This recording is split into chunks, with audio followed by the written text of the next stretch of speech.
C'est en silence que la famille de la victime a accueilli le verdict ce matin. Jean-Marie Garcia a été condamné à 25 ans de prison pour le meurtre de Cheiff Zéaf en mars 2006.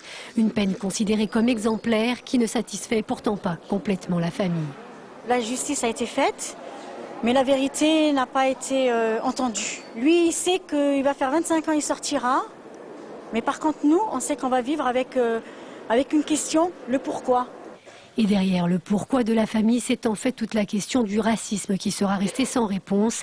Un mobile réel ou supposé qui aura tout au long de ces 5 jours de débat posé problème tant à la défense qu'à l'accusation. Mais en l'absence de preuves et de témoignages fiables, le jury aura finalement décidé de ne pas retenir cette circonstance aggravante. La cour d'assises a décidé que ce crime ne pouvait pas être qualifié de raciste. Ça n'est pas un échec pour nous.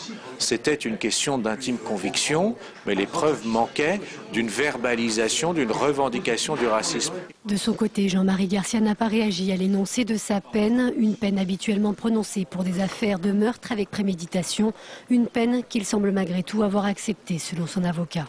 Cette semaine de débat, tout ce qui a été dit tout au long de cette semaine, l'a fait évoluer. Et c'est sans doute aussi pour cela qu'aujourd'hui, à l'énoncé de cette peine, qui, je pense, au départ, lui apparaissait comme lourde, finalement, l'accepte et considère que ça correspond peu ou prou au geste qu'il a pu commettre. Jean-Marie Garcia a par ailleurs été reconnu coupable de tentative d'homicide sur le beau-frère de Cheiff Zéaf. Cet après-midi, aucune des deux parties n'a souhaité faire appel de ces décisions.